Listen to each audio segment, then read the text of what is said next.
Close your eyes and feel the darkness hit you like a suffocating wave. Now open them, resurrected, rescued from the blackness to hopefully see the world in a whole new light. Meet 4 people battling this darkness.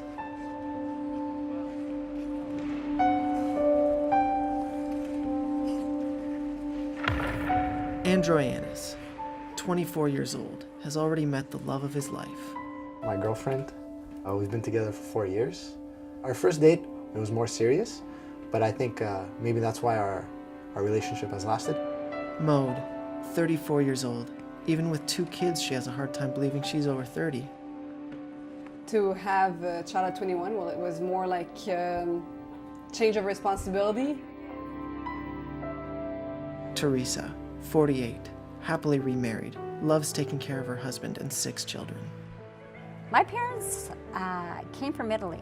We had a hard time as kids, so we stuck together. We like to eat.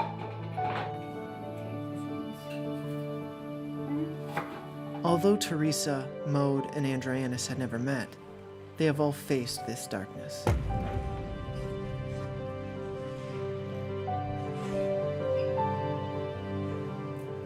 You know, I was having a pain on the side, both sides, and I thought, this is funny. And for me, I was not concerned too much about it because it wasn't painful, so I was just waiting for an appointment date with a doctor. About mid-December, when my finals were over, that's when I went to get my ultrasound. So that was the point at which I started thinking, okay, maybe there is something really wrong with me.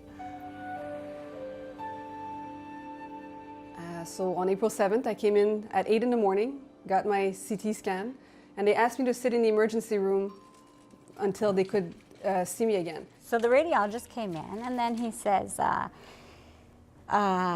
listen, he says, your lymph nodes are enlarged.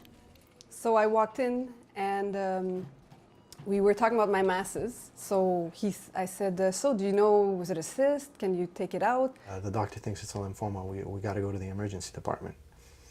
So she started crying. My little sister started yelling. Like, it was pretty, a very intense moment. He said, no, you have cancer.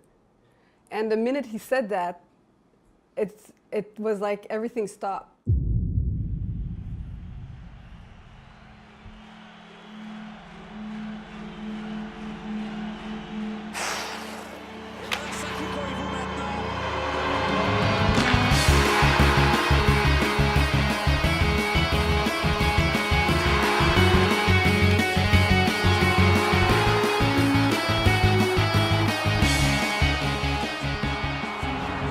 We didn't know what was going on and why I was having such crucial pain, and it just came out of nowhere. I hadn't really any symptoms before, and so we came to Montreal, and I called the doctor the next morning, and we found out the next day that I'm having the cancer. With the shocking and devastating news from team physician David Mulder, Saku Koivu, who has battled his fair share of injuries, now finds his hockey career and, more importantly, his life put on hold for the foreseeable future. The 26-year-old leader of the Canadiens was flying back to Montreal Monday night when he became ill. On Tuesday, Koivu met Dr. Mulder in his office. We put a needle in his abdomen and withdrew 25 or 30 cc's of fluid, and we found malignant cells in this fluid. Saku is a very strong individual, and that's the lowest I've ever seen a guy like Saku, and it was quite tough for us to see him like that. I wasn't working, so I had time to really, help him in any way that I could. And I think that the fact that his cancer was a very aggressive type, it meant that he needs aggressive treatment, and it's also kind of dealt with pretty fast. It's not one of those things that lingers and lingers and you never know if you're getting better or not. It's something you've never thought of. Neither of us have really had it in our family, and it's just something that you don't think about until it hits you. It was tough. Maude and Androyannis research methods that will help them with their own treatment. Meanwhile, Teresa looks for answers and solutions somewhere else. It's a place of peace. It's where you come and you sit down and you meditate. And you know, you talk to God. Maude and Andrianis visit the hospital to meet with their doctor and discuss the machine they discovered. It's actually two machines. It's a PET scanner and a CT scanner, but it's a machine which sends x-rays to the patient and develops an anatomic image of the patient. A PET scan machine costs up to $7 million, but is the only medical machine that can give a complete and accurate image of cancer in a patient's body. However, the nearest one is 200 kilometers away in Sherbrooke.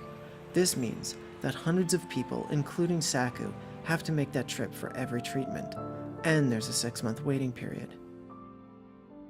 And I think he just kind of thought, like, if everybody has to make that drive, you know, it's kind of silly that a city this big doesn't have one. The main thing that made me decide to go through the chemo is my two boys. I didn't want them to be left alone, and I didn't want them to live through the trauma of losing their mother at that age.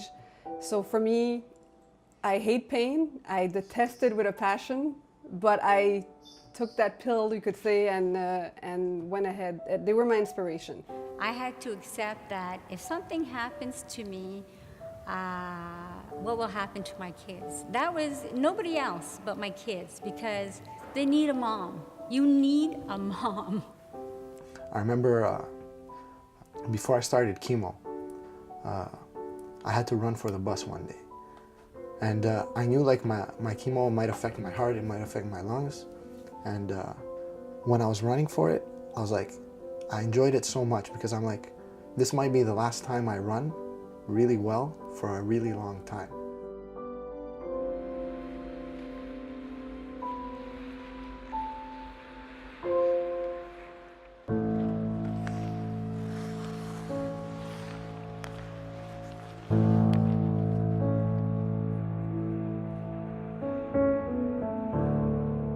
Seven months after being diagnosed and told he'd never play hockey again, Saku returns to the NHL, a hero.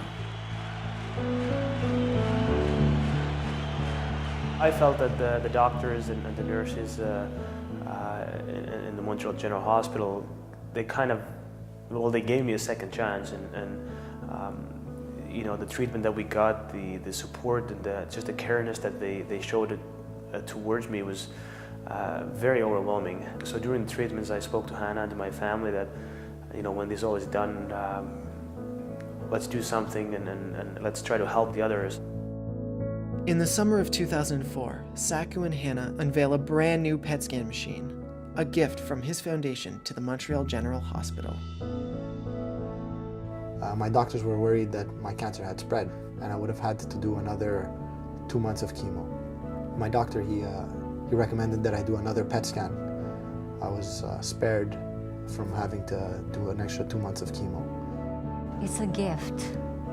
It saves your life. Basically, it saves your life. Being in treatment and you can just sit down on a picnic table and your kid is throwing the ball at you and you don't even have the energy to catch it or go after it if it falls out of your hand. And to now be able to go out and play a basketball match and win against your son, that's something I like. You know, when I see my name in the hospital and next to that machine, and I see people's faces when they go through the test, and I'm the reason why, or my foundation is the reason why the machine is there. It kind of, you know, it really makes me feel proud, and I can feel that you know, there's a little difference that I've done and making it better for someone else.